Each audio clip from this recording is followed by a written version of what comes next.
Hola amigos, hoy vamos a hacer el examen de Matemáticas 2 que se propuso en la Universidad de Extremeña en la convocatoria de julio del 2020. Comenzamos con el ejercicio número 1 y que dice, dada la matriz, y aquí tenemos una matriz de orden 3, cuadrada de orden 3, con un parámetro k, estudiar los valores de k para los cuales la matriz tiene inversa. Y calcular la inversa para k igual a 1. Bueno, para que una matriz tenga inversa es condición necesaria y suficiente que su determinante sea distinto de 0. Así que lo que vamos a hacer es el determinante de A. Y el determinante de A lo vamos a hacer por la regla de Sarrus. Bueno, lo hacemos, sí, vamos a hacerlo por la regla de Sarrus. Es K, 1 menos por menos K por menos 1, K. Ahora menos 1 por 1 por 1, menos 1. Y ahora 2 por menos 1 por K, menos 2K. Eso es por, digamos, siguiendo la dirección de la diagonal principal. Y ahora, siguiendo la dirección de la diagonal secundaria, sabemos que hay que cambiar de signo. Sería K por menos K por 1, que sería menos K cuadrado, pero hay que cambiarle de signo, por tanto quedaría más K cuadrado. Luego menos 1 por 2 por menos 1 es 2, cambiado de signo es menos 2. Y 1 por menos 1 por 1 menos 1 al que cambiamos de signo y me queda más 1. Esto se ahora agrupando y sumando los semejantes me queda k cuadrado menos k menos 2. K cuadrado menos k menos 2. ¿Para qué valores de k se anula? Pues esto es una ecuación de segundo grado, entonces la solución inmediatamente ya vemos que va a ser k igual a 2 y k igual a menos 1, puesto el producto es el término independiente, menos 2, y la suma es el término de grado 1 cambiado de signo, y si no, utilizamos la fórmula de la ecuación de segundo grado, de las soluciones de la ecuación de segundo grado, obteniendo precisamente el 2 y el menos 1. Bueno, pues entonces ya está respondido el apartado A. ¿Para qué valores de k la matriz no tiene inversa? Pues no tiene inversa cuando k es igual a 2 y k es igual a menos 1, y tendrá inversa en los demás. Es decir, que tiene inversa en todo R, salvo en el 2 y en el menos 1, que es para aquellos valores para los cuales no tiene inversa. Y ahora calcule el valor, la inversa para k igual a 1. Evidentemente, para k igual a 1 existe inversa, porque vemos que tiene inversa para cualquier valor que no sea 2 y menos 1, y por tanto para 1 va a tener inversa. Entonces lo primero que vamos a hacer es los pasos para obtener la inversa. Lo primero, el determinante de A. Si k vale 1, el determinante de A vale 1 al cuadrado menos 1 menos 2. 1 al cuadrado menos 1 menos 2 es 1 menos 3, que es menos 2. Ese es el determinante de A. Vamos ahora con la matriz adjunta. La matriz adjunta de A, primero escribo A con los valores correspondientes para k igual a 1. Y ahora vamos con los elementos adjuntos. Para el 1, el primer 1, el elemento de la fila 1 y la columna 1. Recordar que los adjuntos se obtienen cambiando de signo a los complementarios, dependiendo de si la suma de la fila y la columna del elemento es par o impar. Si es par se mantiene el signo, si es impar cambia el signo. Y en el caso del 1, 1 se mantiene el signo eliminando la columna y la fila, y me queda el menor siguiente. Me queda menos 1, 1, 1 menos 1, cuyo determinante es 1 más 1 es 2. Entonces aquí el adjunto es el 2. Ahora para el siguiente elemento, fila 1, columna 2, elimino fila y columna y me queda menos 2, menos 1, menos 3. Como que en mi cambio de signo aquí tiene que ser un 3. El siguiente, manteniendo ahora el signo, eliminamos columna y fila y queda menos 2 más 1, menos 1. Pues sigue siendo menos 1. En esta posición cambia de signo, porque es fila 2, columna 1, la suma es impar, es 3 impar, entonces aquí va a cambiar de signo. Eliminamos la fila y la columna y me queda 1 más 1, 2, cambio de signo, menos 2. En el término 2, 2, eliminamos fila y columna y queda menos 1, menos 1, menos 2 también. Sí, aquí no cambia de signo y sigue menos, se mantiene menos 2. Aquí eliminamos fila y columna y queda menos 1 más 1, 0. En el 1 que eliminamos columna y fila y queda menos 1 más 1, 0. En esta posición, aquí va a cambiar el signo, porque es fila 3, columna 2. Eliminamos fila y columna y queda 1 menos 2 menos 1, como cambio de signo es 1. Y en el último eliminamos fila y columna y queda menos 1 más 2, 1. Esa es la matriz adjunta. Siguiente es tener cuidado, que es la matriz más difícil de calcular, porque como tiene estos cambios de signo en las posiciones cuya fila y columna suman impar, a veces nos olvidamos de ese extremo y nos solemos equivocar con frecuencia. Así que mucho cuidado. Siguiente paso, transponer la matriz adjunta a la traspuesta de la matriz adjunta. No tiene nada, es cambiar la primera columna, pasa a ser primera fila, la segunda columna segunda fila y la tercera columna tercera fila. Y por último, dividir por el determinante, en este caso dividir todo por menos 2, obteniendo la matriz inversa. Así que si divido por menos 2 todos los elementos de la matriz traspuesta de la adjunta, obtenemos la matriz inversa, que es esta que vemos aquí reflejada. Para comprobar que efectivamente es la matriz inversa, lo que podemos hacer es multiplicar A por A menos 1 y me tiene que dar la matriz identidad, o bien A menos 1 por A. En cualquier caso también me tiene que dar la matriz identidad. Con que lo comprobemos por un lado, bueno, yo creo que en principio sería suficiente. Bien, ya lo he comprobado y efectivamente está correcta. Entonces esta es la matriz inversa. Vamos al ejercicio número 2.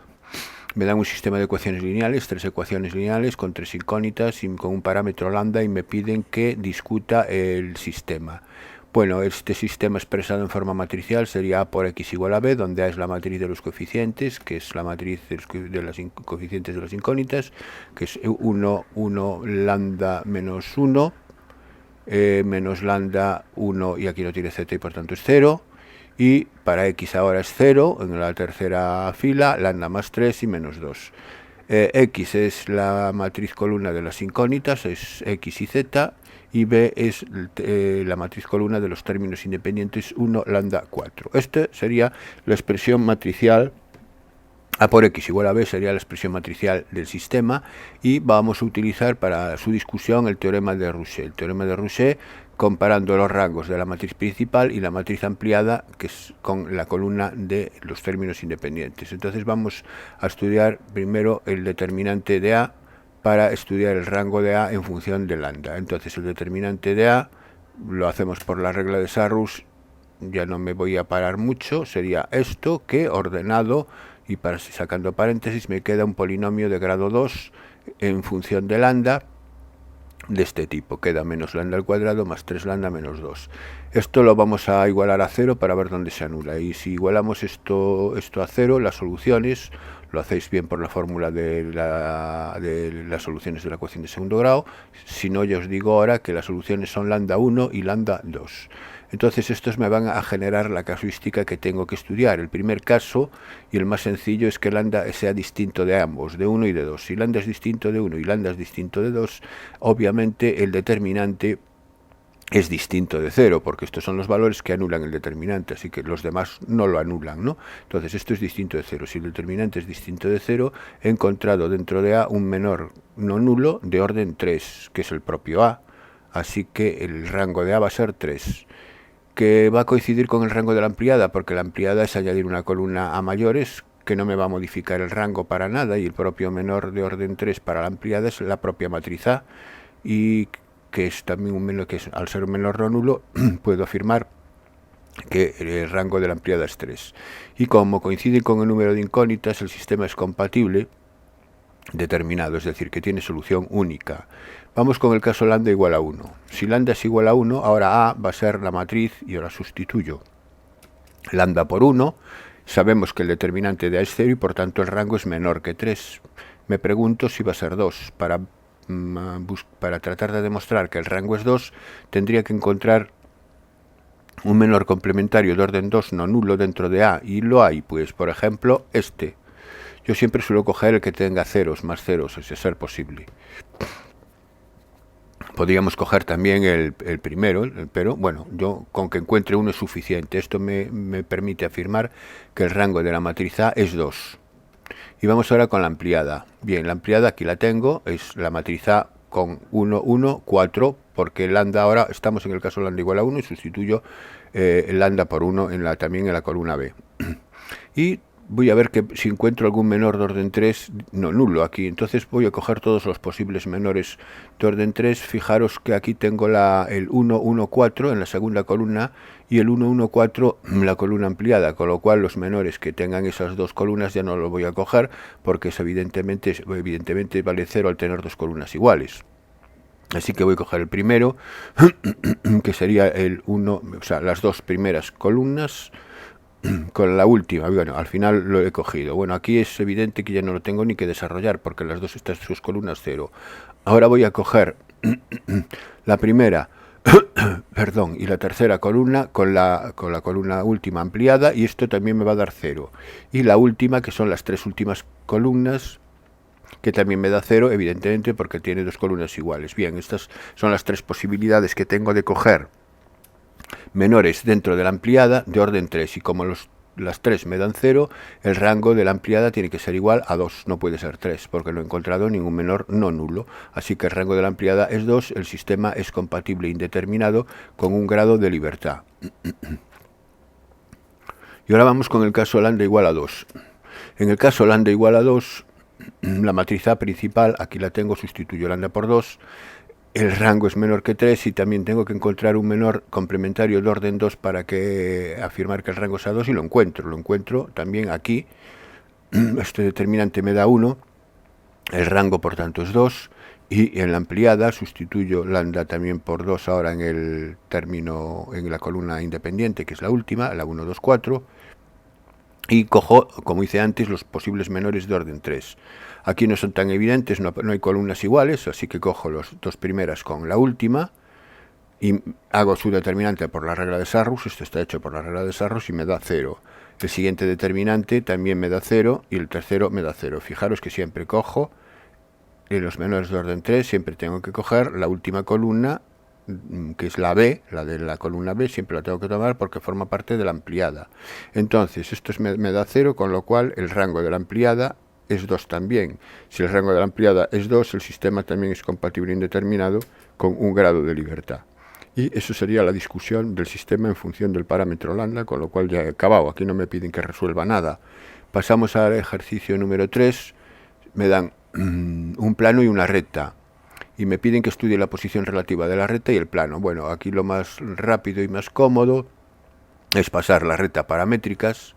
Aquí la tengo, sería el punto por el que pasa la recta por el 0, 2, 1, que es lo que resta la x y z respectivamente, es decir, 0, 2, 1 serían los valores independientes en las ecuaciones paramétricas, y el vector director es el 3 menos 3, 3, es decir, el 3 lambda menos 3 lambda y 3 lambda. Aquí, si queréis simplificarlo, podéis coger el vector director 1 menos 1, 1. También valdría poner lambda menos lambda más lambda. Bueno, yo en principio lo dejo tal y cual está. Y el siguiente paso es, si tienen la recta y el plano tienen puntos en común, los puntos de la recta, que son de esta forma, tienen que satisfacer la ecuación del plano, es decir, que si sustituyo x por 3 lambda y por 2 menos 3 lambda y z por 1 más 3 lambda, y resto 2 me tiene que dar 0. Así que lo que voy a hacer es hacer esto que acabo de decir y sustituyo efectivamente los valores de x y z del plano por los valores x y z de la recta, obteniendo esta igualdad. Haciendo las operaciones correspondientes, me queda 6 lambda menos 6 lambda, desaparecen, las lambdas desaparecen, y me queda 2 menos 1, 2 menos 1, 1, 1 menos 2 menos 1, y entonces queda menos 1 igual a 0. De este desarrollo me queda menos 1 igual a 0. Como evidentemente esto no puede ser, eso quiere decir que la recta y el plano no tienen puntos en común, porque yo he partido del hecho de que hay puntos genéricos de la recta que están en el plano. Como llego a una conclusión imposible, quiere decir que eso no es cierto, que no existen tales puntos. Si no hay puntos de corte entre la recta y el plano, solo hay una posición relativa, que es que la recta y el plano sean paralelos, es decir, la recta es paralela al plano. Eso sería la solución al apartado A. Al apartado B, calcular la distancia de la recta al plano. Bien, si el plano es paralelo, si la recta, perdón, es paralela al plano, y la recta sabemos que pasa por el punto 0, 2, 1, la distancia de la recta al plano es la distancia de cualquier punto de la recta al plano, ¿no? Al ser paralela, cualquier punto me sirve para hallar la distancia al plano, en particular el punto P, así que la distancia de la recta al plano se reduce o se limita a la distancia del punto P al plano, y la distancia de un punto a un plano es sustituir en valor absoluto el punto en la ecuación del plano y dividir por el módulo del vector normal de dicho plano, es decir, que sería el valor absoluto de 2 por 0 más 2 menos 1 menos 2, que sería sustituir 0, 2, 1 en el plano, partido por la raíz cuadrada del vector normal. El vector normal es el 2, 1, menos 1, que son los coeficientes de x y z respectivamente. Son 2 al cuadrado más 1 al cuadrado menos 1 al cuadrado. En el numerador me va a quedar menos 1, 2, menos 1, 1, menos 2, menos 1, en valor absoluto 1. 1 partido por la raíz de 6. 1 partido por raíz de 6, que si lo racionalizamos es raíz de 6 partido por 6 y unidades de longitud. Ya tenemos entonces el ejercicio 3 resuelto. Pasamos al ejercicio número 4. 3 vértices consecutivos de un paralelogramo, A, B y C, son, como los tenemos aquí dibujados, calcular el cuarto vértice. Es un paralelogramo, calcular el cuarto vértice. Bueno, para calcular el cuarto vértice parto de una igualdad, parto de que AB es igual a CD, parto de que BA es igual a CD. Le voy a llamar D, que es el que desconozco, al punto D le voy a llamar ABC, y entonces parto de la igualdad AB igual a DC o BA igual a CD. Aquí tenéis que tener cuidado tanto con la dirección como con el sentido, ¿no? Entonces aquí parto de AB, el vector AB, está claro que es igual al vector DC, son vectores libres y por tanto son iguales. Ahora, ¿quién es AB? AB es B menos A. Entonces, B menos A tiene componentes. B menos A es 4 menos 1, 3. 3 menos 3, 0. 1 menos 2, 3. Es el 0, es el 3, 0, 3. Es el vector AB. Y el vector de C es C, son las coordenadas de C menos las coordenadas de D. Sería 1 menos A, 0 menos B, 1 menos C. Igualando componente a componente, 3 es igual a 1 menos A, 0 es igual a menos B y 3 es igual a 1 menos C.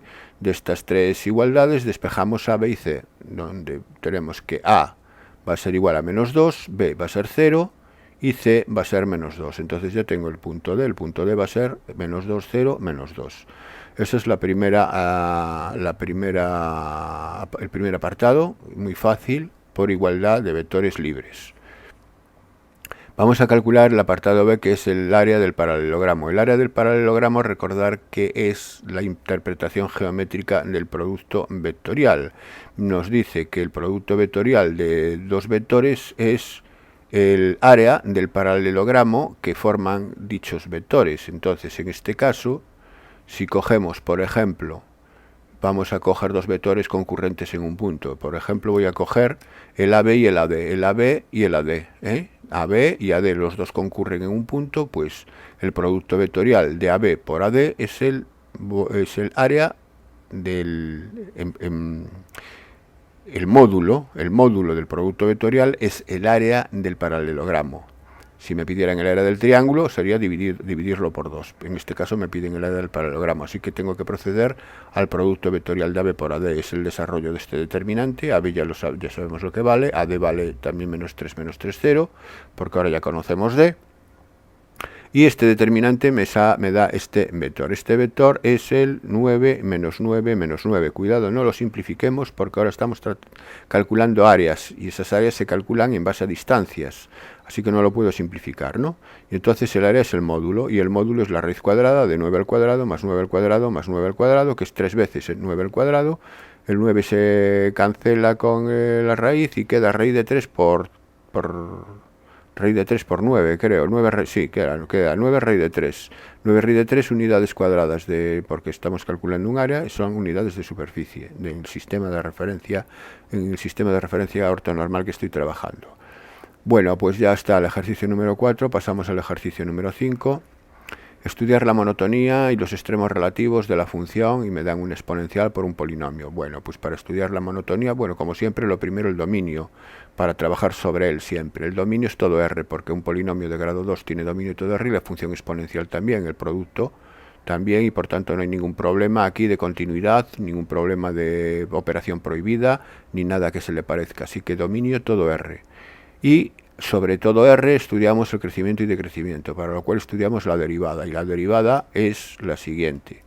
Derivada es un producto, entonces es derivada del primer factor, que es elevado a x, por el otro factor sin derivar, más el primero sin derivar, que es elevado a x, por la derivada del segundo factor, que es 2x menos 1. Podemos sacar factor común a elevado a x, ahora que multiplica x al cuadrado menos x más 1 más 2x menos 1, el menos x más 2x es más x, y el 1 y el menos 1 desaparecen, quedando esta expresión la más simplificada posible para la derivada. Como vamos a estudiar el dónde se anula, cuál es el signo de la derivada, primero vamos a ver dónde se anula la derivada. La función exponencial no se anula nunca, es un valor siempre positivo, y entonces lo único que se puede anular aquí, al tratar de anular la derivada, es el polinomio x al cuadrado menos x. Así que la derivada es 0 cuando x al cuadrado más x es 0. Esto sacamos factor común x, que multiplica x más 1 igual a 0, y hay dos puntos donde se anula, que son el 0 y el menos 1. Estos son los dos puntos críticos sobre los que tengo que trabajar para ver dónde está cuál es el signo de la derivada sobre el dominio. Entonces, estos dos puntos me van a dividir la derivada en tres intervalos, que son el intervalo menos infinito 0, el menos infinito menos 1, el menos 1 0, en el orden en el que están sobre la recta real, y el 0 más infinito. Serían estos tres. Para estudiar cuál es el signo en el intervalo menos infinito menos 1, voy a tomar un punto donde evaluar la derivada. Tomo el menos 2. El menos 2 vale cualquier punto del intervalo. Entonces, si tomo la derivada en menos 2 y lo evalúo, sustituyo aquí. E elevado a menos 2 es siempre positivo, un e elevado a x, repito, es siempre positivo, sea x positivo o negativo. Y el x al cuadrado más x quedaría menos 2 al cuadrado 4, 4 menos 2, 2 es positivo también, por lo tanto este producto es positivo y eso quiere decir que la función es creciente. Ya tengo el primer intervalo de monotonía. En el intervalo menos 1, 0, pues voy a evaluar la derivada en, por ejemplo, menos 1 medio.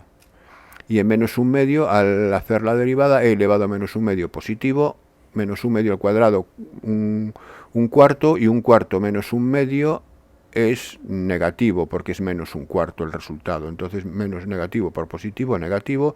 La función es decreciente en el intervalo menos 1, 0. Y en el intervalo 0 más infinito voy a evaluar la derivada en el 1, y al de evaluarla en el 1 me da también positivo, con lo cual la función es creciente. Así que ya tengo los tres intervalos de monotonía, que son creciente, decreciente y creciente. Y los extremos relativos, pues los extremos relativos es donde la función cambia de creciente a decreciente, que ahí habría un máximo relativo en menos 1, y el valor completo del menos 1 es la abscisa del máximo. Para hallar el punto completo, hallamos la ordenada sustituyendo menos 1 en la función.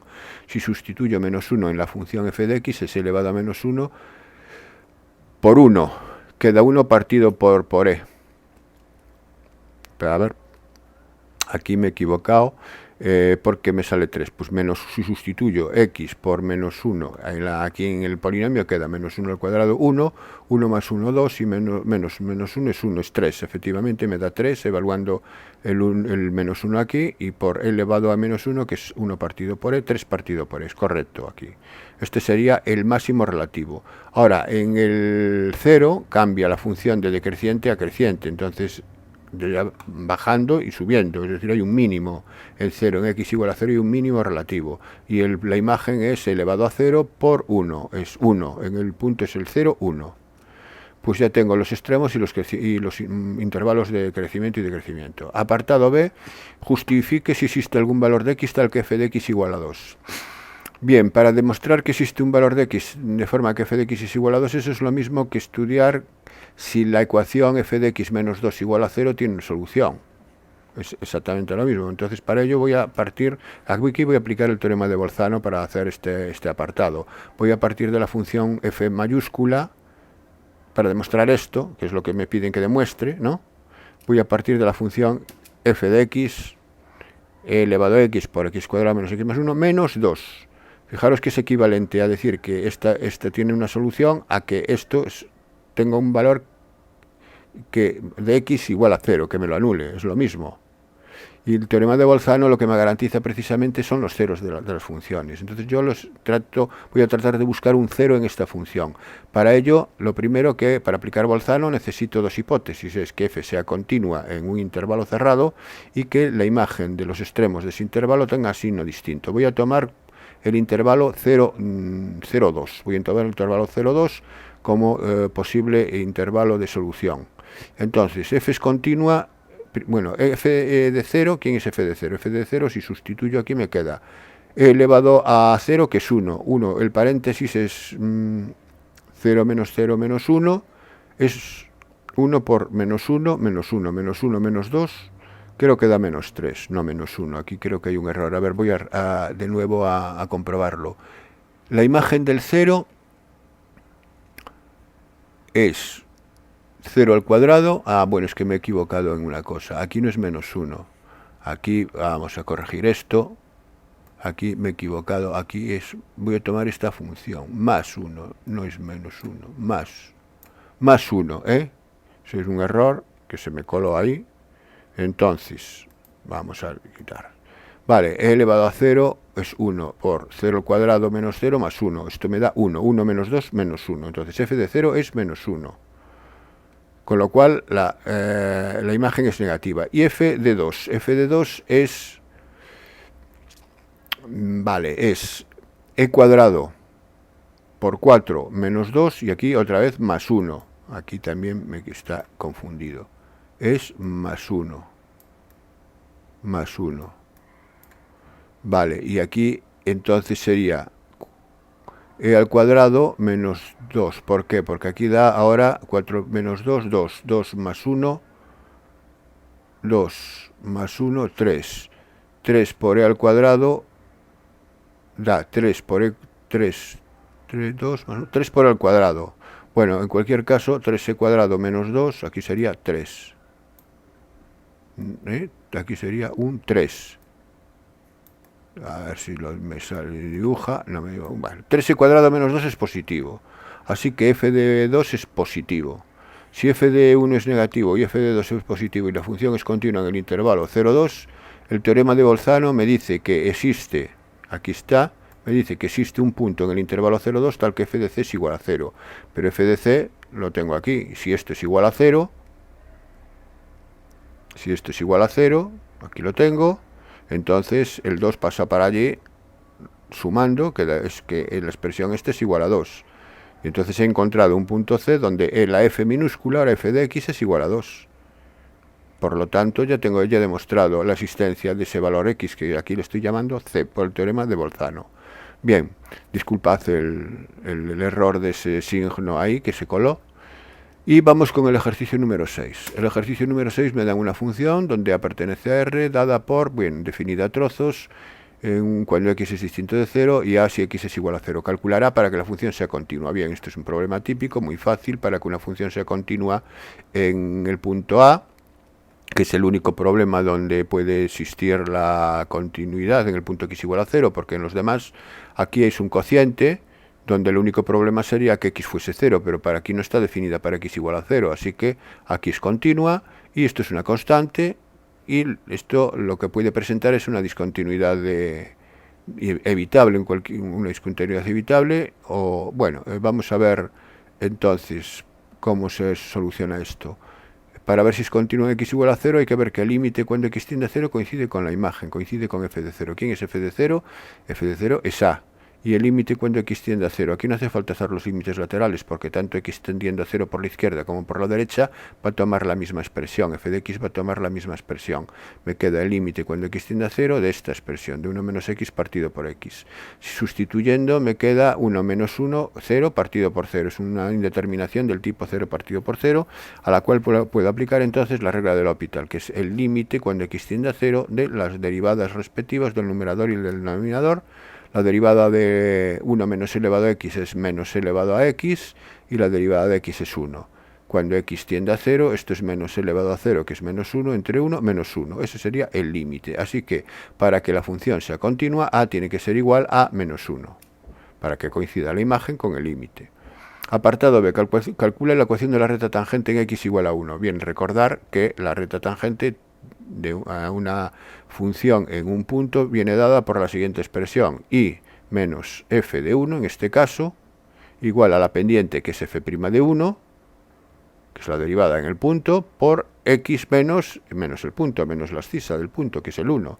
Sería esta expresión. Entonces necesito averiguar quién es f de 1 y quién es f' de 1, para lo cual, para hallar f de 1 es sustituir el 1 en la función, y para hallar f' de 1 es sustituirlo en la derivada. Entonces voy a hacer primero la derivada, y la derivada en 1, que es donde lo voy a calcular, es la derivada de esta expresión, y la derivada de esta expresión es la derivada del numerador, que es menos elevado a x por el denominador sin derivar. Aquí está, es esto.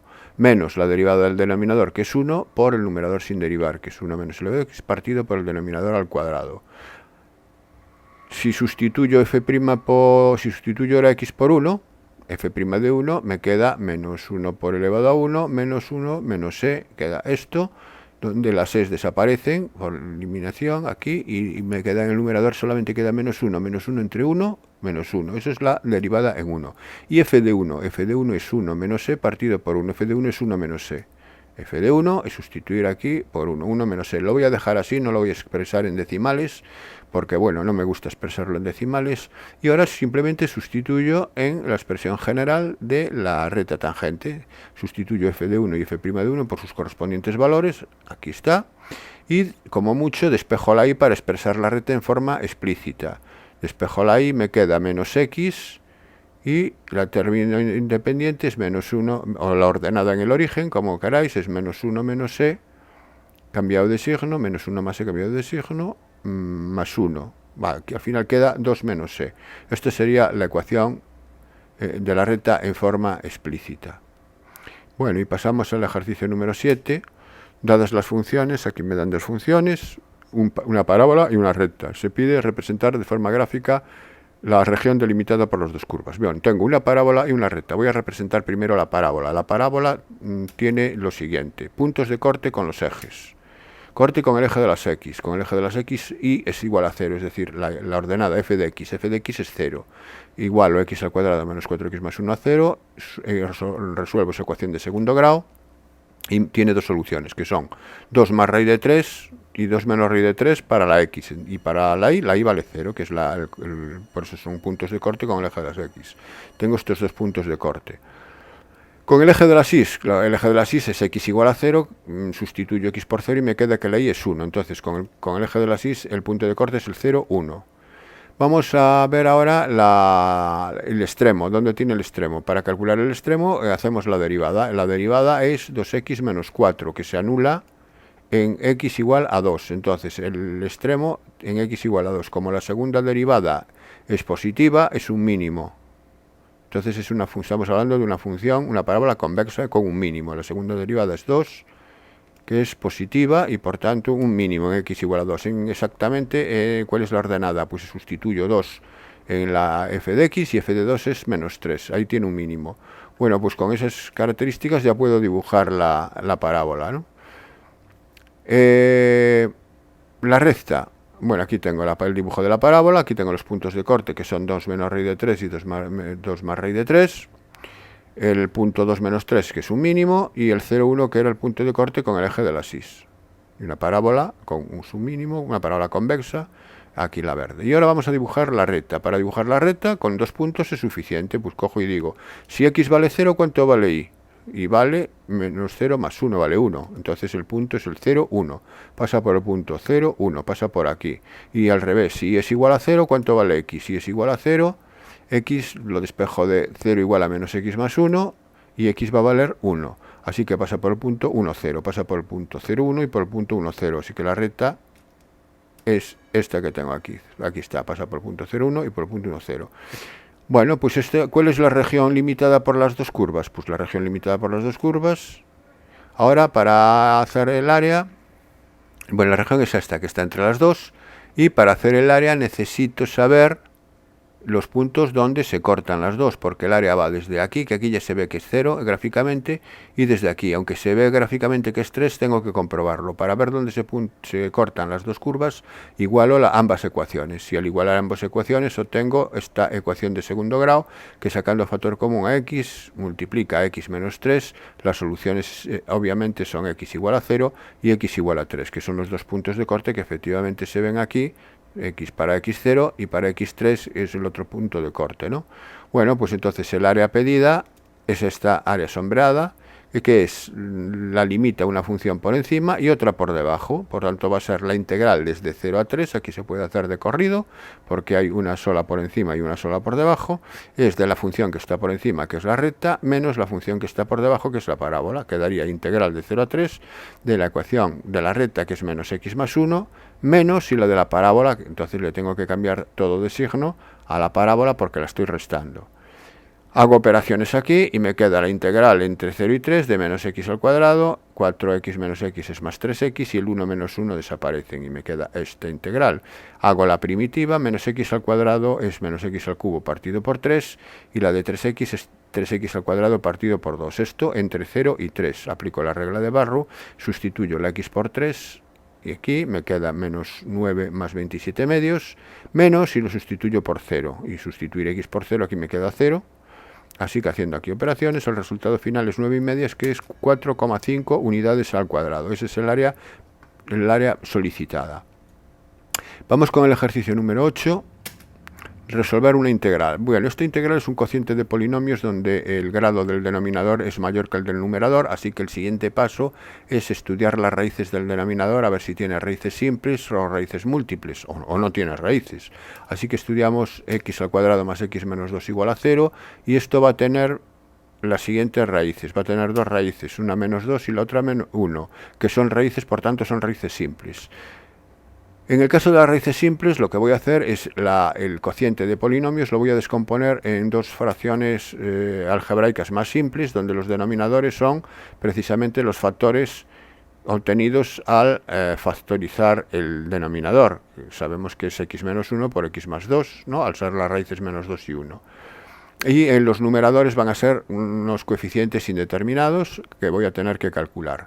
Bien, haciendo aquí esta suma, mínimo común múltiplo es el producto de los denominadores y el numerador me quedaría a por x más 2 más b por x menos 1.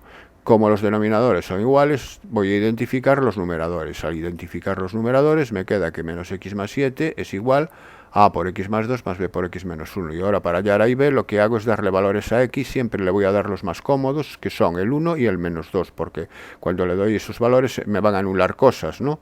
Entonces, si x vale menos 2, el primero, si x vale menos 2, aquí queda menos 2, menos 2 más 7, 9. Es decir, la expresión de la izquierda queda 9. Y en la derecha, ¿qué ocurre? En la derecha, que al ser x menos 2, la desaparece, porque me queda a por 0. Y aquí queda menos 2, menos 1, menos 3, queda menos 3b, eso es lo que queda a la derecha. Si 9 es menos 3b, b es igual a menos 3, es 9 entre menos 3 es menos 3, ya tengo b. Y ahora le doy el valor x igual a 1, si x es igual a 1, aquí me queda 6 a la izquierda, porque me queda menos 1 más 7, queda 6.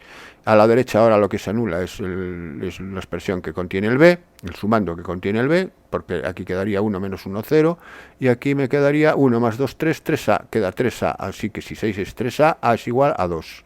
Ya tengo a y b, así que la integral de este de este cociente, ahora es una integral de una suma, de esta suma, y la integral de una suma es la suma de las integrales, así que la integral pedida es la integral de a, que es 2 partido por x menos 1, más la integral de menos 3 partido por x más 2. Cuando se trata de raíces simples, las integrales siempre van a ser logaritmos neperianos, de forma inmediata, es decir, que la integral del 2 partido por x menos 1 es 2 logaritmo neperiano de x menos 1, por lo que la derivada es 1 partido por x menos 1, y menos 3 logaritmo neperiano de x más 2, más la constante de integración. Ya bien, podría quedar así si queréis aplicar las propiedades de los logaritmos.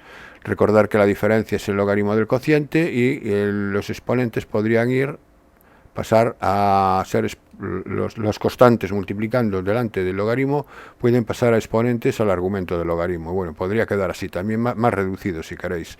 En cualquiera de los dos casos valdría la solución. Eso sería la integral. Y vamos con el ejercicio siguiente, que me dice: una librería compra lotes de material escolar a 3 empresas A, B y C. A la empresa D le compra el 40%, a la B el 25% y el C el resto. De la empresa A le viene defectuoso el 1% de los lotes, el B el 2% y el C el 3%. Elegido un lote al azar, se pide probabilidad de que sea defectuoso. Bueno, aquí se estudian dos variables. Una es la empresa de fabricación del material escolar, que son 3 posibilidades, tiene tres valores, A, B y C, y el otro dato es si es defectuoso el lote o no es defectuoso. Entonces es el típico problema de probabilidad, que por bien del teorema de probabilidad total o bien de Bayes, que se puede hacer por un diagrama de árbol con mucha facilidad. Entonces elegimos un lote al azar y ese lote puede provenir de la empresa A, B o C. Esas son las primeras 3 ramas del árbol. Si proviene de la empresa A, la probabilidad es del 40%, es decir, 0,4. Si proviene de la empresa B, como proviene el 25%, la probabilidad 0,25, y de la empresa C el resto. El resto tiene que sumar 1, las 3 tienen que sumar 1, por tanto el resto es igual a 0,35 para que me sume 1, ¿eh? Hacemos esa diferencia 1 y es 0,35. Todas las ramas que convergen en un punto tienen que sumar 1 en los diagramas de árbol. Ahora, si es de la empresa A, ¿qué puede ocurrir? Pues pueden ocurrir dos cosas, que sea defectuoso o que no sea defectuoso. Lo mismo ocurre de la empresa B y de la empresa C. Aquí hay un error, aquí es C. Vamos a tratar de, aunque esto escribe muy mal, vamos a quitar esta de aquí y ponemos una C. Si me deja escribir, uff. Eso es una C. Y esta la eliminamos. Vale. Bueno, solucionando ese pequeño incidente, vamos aquí. Vamos con la empresa D. Me dice que si es de la empresa A son defectuosos el 1% de los lotes, 0,01. El 1% en probabilidad es 0,01 o 1 partido por 100, ¿no? De B es 0,02, defectuoso, y de C 0,03. De momento lo dejo así, incompleto. Si queréis completar el árbol sería 0,99, aquí sería 0,98 y aquí sería 0,97, ¿no? Para que las sumas siempre den 1. Probabilidad de que sea defectuoso. La probabilidad de que sea defectuoso es la probabilidad de D, y la probabilidad de D puede ser defectuoso proviniendo de A, puede ser defectuoso proviniendo de B o puede ser defectuoso proviniendo de C. Por lo tanto, la probabilidad de D es 0,4 por 0,01, que es el primer caso, más 0,25 por 0,02, más 0,35 por 0,03. Eso sería el apartado A. Y el apartado B dice, si sabemos que no es defectuoso, si sabemos que no dé, esa es una condición previa, una información previa que conocemos, por tanto vamos a buscar una probabilidad condicionada. ¿Y la probabilidad de quién? De que lo haya fabricado la empresa B. Es la probabilidad de B condicionado a que no sea defectuoso. Entonces, esto es la probabilidad de la intersección de que sea de B y no defectuoso, partido por la probabilidad de la condición, que es que no sea defectuoso. B y no defectuoso, vamos a la tabla, es B y no defectuoso. Por eso puse aquí, puse el 0,98 solamente, porque lo voy a utilizar en este apartado. Sería 0,25 por 0,98, partido por la probabilidad de no defectuoso, que es 1 menos el contrario de que sea defectuoso. Como el defectuoso lo encontré ya en el apartado A, es 1 menos 0,0195. Entonces me queda este valor, haciendo las operaciones correspondientes, me da 0,2498 y queda resuelto el ejercicio. Y el último ejercicio propuesto es el 10, creo que el examen hay que hacer 5 de las 10 que proponen. Ya veis que es bastante fácil. Dice que se ha hecho un estudio de un famoso jugador de baloncesto y se sabe que tiene una probabilidad de encestar un triple del 60%. Si realiza 8 tiros a canasta, calcular la probabilidad de que enceste 5 triples. Bueno, aquí está claro que esto se trata de una distribución binomial. ¿Por qué? Porque realizamos 8 tiros a canastas. Entonces, n es igual a 8. Se hacen 8 pruebas. De cada prueba, ¿qué me interesa? ¿Qué suceso me interesa? En cada lanzamiento me interesa si hace triple, es decir, si encesta o no encesta. Entonces, llamamos al suceso éxito encestar un triple. ¿Cuál es la probabilidad del suceso éxito? ¿Cuál es la probabilidad de que haga un triple? Me dice que es el 60%, es decir, es 0,6. Definimos la variable x como número de triples que encesta dentro de los 8 lanzamientos.